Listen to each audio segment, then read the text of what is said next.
Vengeance is God preserving your enemies and then putting them into close proximity where they have to watch you win in spite of what they did to you. Their punishment is watching you win. You don't have to get vengeance on your enemies. You don't have to do tit for tat. You don't have to be petty and go after them. Why? Because you winning is all the pettiness that they need. We're going to talk about all the things that you need to know when starting a business. Now, if there's anything on this list that I named that you say, I don't need that, then I need you to rethink being an entrepreneur. Because if you think that you don't need these things, then you're going to have a hard time. You're going to be met with a lot of challenges because you aren't following the process. You're skipping steps.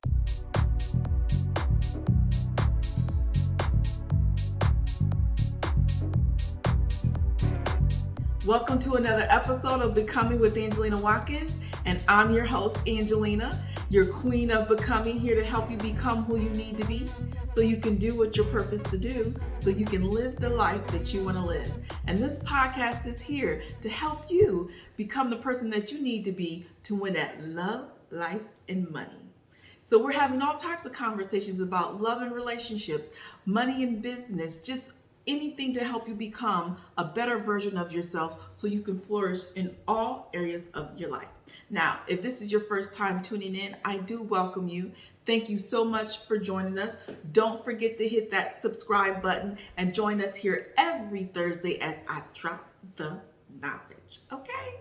Now, if you are enjoying this at any point in time, or if you have questions, please don't forget to leave some comments. I do interact and I like your participation, so go ahead and leave some comments down there in the comment section.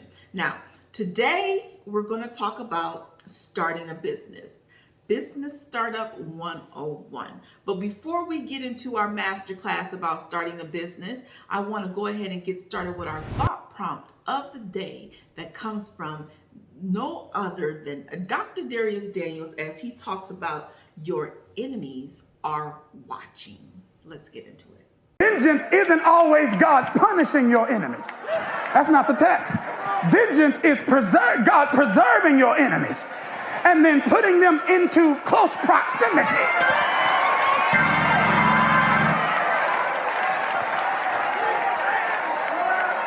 where they have to watch you win in spite of what they did to you.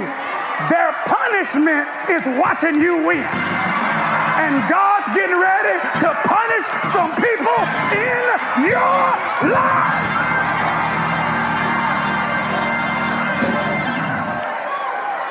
Oh, they looking.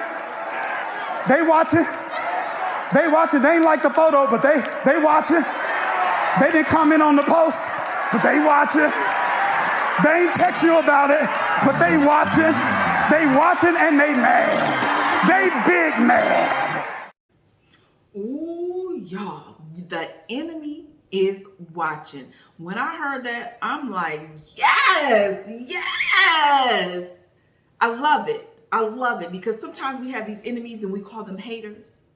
And we want God to remove them, and we want to know why God ain't removed them, why they still around. Because he is preserving them to see you win. They don't want to see you win, but they need to see you win and be big mad because they tried to stop something that God had already destined. But what you have to know is that what God has for you is for you, and can't nobody change that, and can't nobody take it away but you. The only person that can get in the way of you reaching your destiny and walking in your purpose and living that abundant life is you. You have to know that your enemies will try to stop you, but they cannot stop you. Not unless you let them. But guess what? They're going to be there. And they're watching. They watching. And I know because I've been there. They watching. They don't say nothing, but they watching. They don't want to come to you, but I hear what they saying. I hear the rumble. I hear the noise. I hear the feedback from others because they watching. But you have to know they watching. And you got to keep doing what you're doing so they can see you win. That's the vengeance. You don't have to get vengeance on your enemies. You don't have to do tit for tat. You don't have to be petty and go after them. Why? Because you winning is all the pettiness that they need. Okay? And so I have to tell you that, because this is going to lead me into my masterclass about starting a business and any and everything that we've been talking about for the last few weeks about how to create that passive income so you can build that wealth, because they watching you. They're watching you, and you need to win. And you need to know that regardless of what they say, regardless of what they do, if you have a vision for your life and one of those visions is to start a business, then you need to go ahead and start that business. Stop waiting and thinking about all the madness and craziness that they tell you about how they don't think you can do it and how this is not going to work and you don't have no money and that can't happen. Let me tell you that you've got to ignore the naysayers. They're the enemy. Those naysayers are the enemy. You have to ignore them, and you got to push forward and do what you're called to do. Do what the vision is that you have for your life. Do what it is you hear that God is telling you to do. And if that is to start a business, you need to go ahead and start that business. Okay? Don't sit there thinking about the fact that they're not supporting you, they're not encouraging you, and they don't believe in you. As long as you believe in yourself, then we're going to do this thing. We're going to do this thing starting today. We're going to do this thing. We're going to talk about all the things that you need to know when starting a business. Okay? Now, let's get into it. Why? Why do you want to start a business? And this is for all those who maybe have not started it yet and they're just thinking about it. They want to be an entrepreneur. Or maybe you're watching and you have started your business, but it's not going very well. You have to stop and ask yourself, why? Why do you want to be an entrepreneur? Why do you want to start a business? Is it because you want to leave your 9 to 5? Is it because you want to be financially free? Is it because you want to leave generational wealth? You want to leave a legacy? Why do you want to start that business? All of those things are fine and dandy and great. You want to have control of your time. You want to have control of your day. You want to have control of your life. You want financial freedom. You want to be able to leave something for your family. Then a business is a great way to go. But if in that your answer to that is not to serve, you may want to rethink why you want to do a business. Because somewhere in there, your reason for wanting to start a business is because you want to serve the people. There is a problem that you are destined to solve for the people. And that's the whole reason to start a business. Businesses solve problems. Whether you realize it or not, they're all meeting a need, a problem that people have. Even down to a carpet business, okay? A carpet business is in business because we need carpet. And my floor is ratted and the carpet is worn and it's got stains from all the kids. Not mine, literally, but I'm just saying. Some of us, we got all these kids and they done dripped and dropped everything on the floor, and now I need new carpet. What's my problem? I need new carpet. So what's the carpet business doing? Solving my problem. So you have to make sure that you are solving a problem. Business is all about solving problems. Now, before you get into starting a business, you do need to make sure that you are mentally and emotionally ready for entrepreneurship and or business. However, I don't know if you're going to go from entrepreneur to a business or just straight business because you got the money to do it. But either way, you got to be concerned about being mentally and emotionally ready. There's a lot of people who venture into entrepreneurship and they are not mentally and emotionally ready and equipped to handle it. They're not prepared, and that's why they're not successful. They're trying to do all of these things, but mentally, they're not ready. Emotionally, they're not ready to deal with the ups and the downs, the highs and the lows, the attitudes of the people that you come across. They're not ready for being betrayed and being lied to, or people just not wanting to work with you. They're not ready for people not coming through and being a person of their word. They're not ready, and so they don't do very well. But I'm not really going to get too much into the mental and emotional in this episode. I can go on and on about that. What I want to do is run down the list of business basic 101 of things that you need to make sure that you have in place when starting your business. And it's more of you creating your business plan. Now, if there's anything on this list that I named that you say, I don't need that, then I need you to rethink being an entrepreneur. Because if you think that you don't need these things, then you're going to have a hard time. You're going to be met with a lot of challenges because you aren't following the process. You're skipping steps. And if anything I tell you, I need you to know that you have to follow the process. You cannot skip steps. When you skip steps, things don't work out, and then you have to go back. How do I know? Because I've done it. So I'm trying to keep you from making the same mistakes that I have made. Don't skip steps. All of these things I'm about to name are important, okay? The first thing, I asked it earlier, why? Why are you starting the business? What problem are you solving? That's the first thing that we need to be thinking about, because we all go into business to solve a problem. The people have a need, the people have a pain point, people have issues, and you have a solution to the issue. And therefore, you need to go ahead and start the business, because they're not going to get the solution until you start the business. And they're waiting on you. So why? What is the problem that you're solving? Number two, what is the solution to the problem? They have a problem, you have a solution. So then what is the solution? How are you going to solve their problem? Number three, of course, is the company name. And that's going to be very important, your company name. Your company name should reflect who you are and the problem that you're solving and what you do for the people. If you have some crazy name that has nothing to do with the business, well, then it could cause you problems, because when people see the name, they don't recognize it for anything that they should stop scrolling or pay attention to in the mail, because it has nothing to do with what you do. So make sure your company name is important. Your company description. What all is your business going to do? The vision. What is the vision that you have for your business? What is the mission statement? What is your movement? What are you setting out to do? What are you setting out to accomplish? Okay, because that vision and that mission is what's going to keep you focused and in your lane, because it's easy when you get into business to see the shiny objects over here, see the shiny objects leading you to go do something different than what you're called to go do something different than other than what you are purposed to do in the problem that you're solving. And so we get caught in the shiny objects and the quick money and all of those things. But when you have a vision and a mission, and you know what you set out to do, then you can make decisions based upon what's going to work for you and your business. If someone is bringing you an opportunity that doesn't align with your mission, then it's going to be an easy no for you to say, no, I'm not going to do that, because that's a distraction that's going to take me away from what I am supposed to be doing.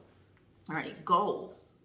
You got to set some goals. What is the goals that you're trying to accomplish with your business? Business structure. How are you going to structure your business? Are you going to be for profit or not for profit? Are you going to be a sole proprietor? Are you going to set up a limited liability? Are you going to be some type of partnership, an S Corp, a C Corp? What is going to be your business structure? Then, of course, you got to make sure you have your EIN, which is your employee identification number with the IRS.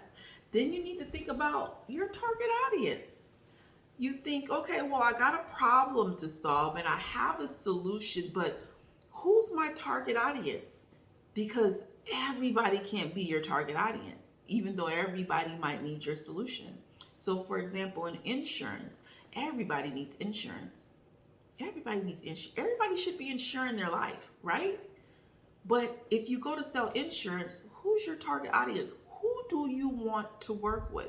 Do you want to work with women? Do you want to work with single women with children? Do you want to work with married couples? Do you want to work with professional males that or athletes or whatever it may be? Who is your target audience that you want to work for?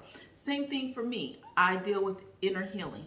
I like to help people emotionally heal. And I can help everyone, but everyone's not called to me. I have a heart for women. Can I help men? Absolutely. Would I help a man if he asks? Absolutely. But my heart is towards helping women with their inner healing so that they can build better relationships and they can make that money and they can be a better version of themselves and show up as a better version of themselves. Okay? You got to do your market research. Is your solution even in high demand? Sometimes we want to sell what we want to sell when the market says, no, we don't want it. Or, and so you want to make sure that whatever idea you have for a problem you want to solve, is it something that is sellable? Is it something that people are buying? Sometimes you may have a really good solution, but people don't want to buy your solution because maybe they can get it for free. Why should they pay for something they can get for free? Or maybe, it's as easy and simple as going on YouTube and watching a how-to video. And therefore paying you for your solution is not, they don't find it valuable and necessary. So you want to make sure that there's a market for it. You want to do your competitors' research and determine what is your unique selling proposition. What's going to set you apart from the rest of the people doing what you do? Why should I come work with you versus anyone else? So you want to make sure that the solution that you have and how you are delivering it is going to add value and set you apart from the competition. All right? How will you deliver the solution? How are you going to deliver the solution? Are you going to do a brick and mortar? Are we going to have an actual physical location? Or is it going to be all virtual? It's going to be digital. Are you going to deliver through an online course, maybe a coaching program, a podcast, or a book, or speaking engagements? How are you going to deliver it? If you have products, are you just going to sell them from a website? So you got to determine how are you going to deliver your solution.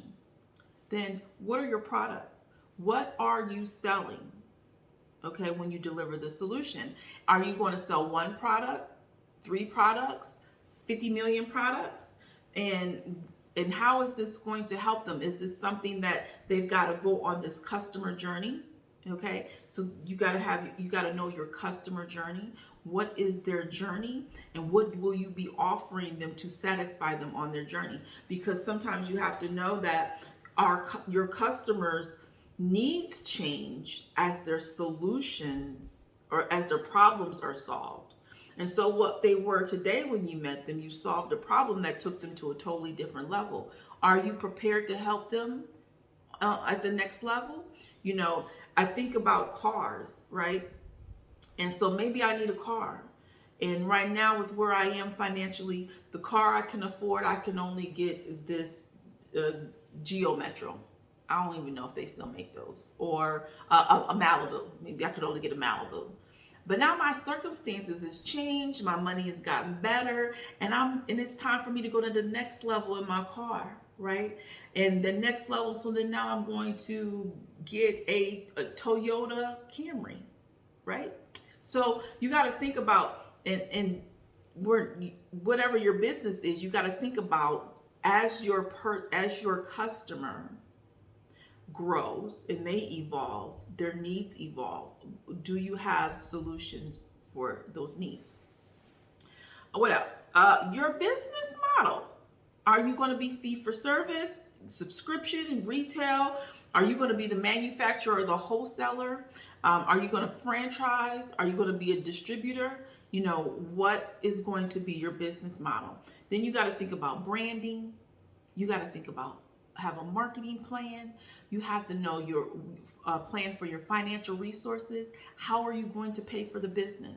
Okay, what monies is needed to get started? What monies is needed to grow? What monies is needed to sustain? And how are you going to get that money? If you're a nonprofit, how am I going to get grants? If you're for profit, how am I going to get a loan? Do I even qualify a loan? Can I get any type of business credit? Or is this something that I can go to my family and they invest? How are you going to get the money? Also, what is your business? What is your business going to serve? Are you going to be business to consumer? Are you going to be business to business, meaning that your target market are other businesses? And so you got to think about that. And maybe you're a consumer and you're selling to a business, right? So you just got to think about how you want to structure that as well. All right. So those are the things that you need to think about. Those are the 20 things that you need to think about when starting up a business. Now, let's get into the Q&A today, which is how much money do I need to start a business? And the easy answer is, it depends on the business. It depends on what you're doing, okay? Some businesses, some entrepreneurial opportunities are very low cost. For instance, we talked about in the couple videos ago when I talked about how to create passive income. I talked about one of those ways is to be a financial professional, an insurance agent, and build a book of business. Well, to get started with being an insurance agent, it really doesn't cost much. I mean, for me, when I did it, it was $30 to get my license, $45 to take the test, about $75 to do fingerprinting and background check, and then like $150 to be added to the platform for me to be able to do business. That's not very much. If you're a knowledgepreneur, that's someone who transfers knowledge. So that's someone like a coach, a consultant, or a mentor. If you're a knowledgepreneur, it doesn't cost you very much to transfer knowledge. It doesn't cost you hardly anything to just get up and speak in front of people. It doesn't cost you anything to sit down at your computer and write a book. Now, when it's time to sell the book, it's going to cost you. But to sit down and write the book to get started, it's not going to cost you. It doesn't really cost you anything to make a training video. You can use your phone camera. These phone cameras nowadays are really, really good, almost better than regular cameras. Okay, so it's not going to cost you anything to sit down in front of your phone and make a training video. Now, when it comes time to sell that training video, we're going to need a little bit of money. But to get started, it's not going to cost you anything. It doesn't cost you anything to make a podcast, to transfer knowledge and make money off of that. I mean, again, record yourself on your phone, upload the video to YouTube for free. And then you can also, on some audio podcasting platforms, there's either no cost or very low cost. For the one that I have, I only pay $7 a month, okay? So record on my phone, slap the video up on YouTube, slap it up on the platform for $7. That doesn't cost very much. Now, if you want to improve your podcast and really grow your podcast to make money, then you're going to have to pay a little bit more. But to get started, there are some side hustles and some opportunities out there that are very low cost. So it's just going to depend on the type of business that you're starting, which is why you got to do your research, which is why you got to know what's the problem I'm solving, what is my solution, how am I going to deliver the solution, does my target market even want the solution, and all of those things have to be taken into play. And your goals, when you decide how much money is needed for me to get started, for me to grow, for me to scale, for me to automate and maintain it all, okay? Because there's gonna be different levels of money needed at different levels of your business. And that's why you gotta plan it out. Create your business plan using those 20 things that I gave you earlier, all right? Now, where you are is not where you have to be. Your past does not define you. You define you. So heal, transform, and pursue